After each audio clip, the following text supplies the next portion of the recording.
Hello, my friends, and welcome back. It is Tuesday, June 1st, 2021. I'm Drunk Poker Tis Beer Time. It's the start of meteorological summer. I know, June 21st. It's June, summer. End of story. From Creemore Brewing, which is owned by Molson. Yes, I know. Believe me, I understand how that works. They're doing this new Discovery series. And they said, hey, can we send you some beer? And I said, of course, because I love beer. And I love traditional beers, and that's the kind of beer they brew at Creemore Springs. They tend to brew traditional styles in a copper kettle. Founded in 1987, I believe. Now, so it's one of the original. It was one of the original craft breweries. Sold to Molson in 2005. The founder recently passed away. He was 89 years old, so I mean, it's a long life. Sad to hear still, but and it got me thinking. We've said this many times. You go through a pattern in craft beer, and not everybody does, but I did, where you become evangelical and you rail against multinational corporations, and then you come around and you're like, hey, it's beer, because some people like the beer. Some people listen. Colorado Kool-Aid, Coors Banquet I enjoy that beer. You drink what you want to drink. So thanks to Creemore for sending me this.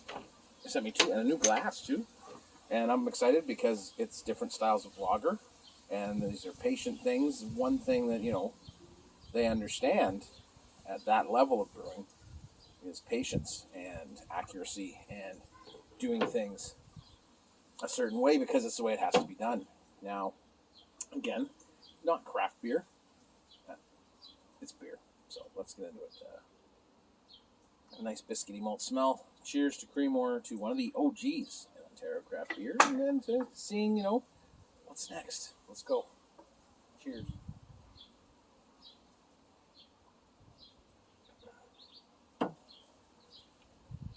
Yeah, I had little doubt that this would be a good beer. It's a Kellerbier. Sorry, I didn't say what kind of beer it was. It's a Bamberg style Kellerbier, 4.6%. So they use whole leaf hops, and you do get this kind of noble hop spice in there. It's got a nice biscuity toasted malt body.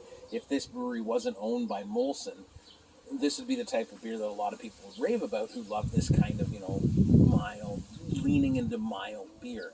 Again, if it's windy out, my apologies, deal with it. I'm not sitting inside. It's too nice outside to be sitting inside. The problem is, of course, that it's owned by a gigantic corporation. For a lot of people, they won't drink that beer. And understandable. I get it. You've got principles you're going to stand on. Mine is a good beer. That's what I want to know. And this is a good beer. This is actually really quite nice. I like the glass, too. So, yeah, biscuity toasted malt body. There's hints of toffee in there. It's got a light nuttiness. And then there is this nice noble hop spice to it. It's very dry, refreshing. That's good beer.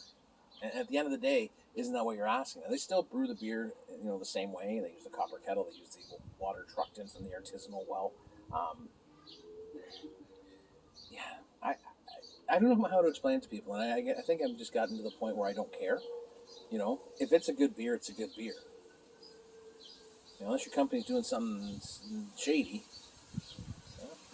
I don't know. But we'll be interested to see what else they come out with. If they're going to send more, I'll drink it because I like this kind of beer. So there you go. It's a Tuesday, but it's not the last beer today. Let's go. Cheers.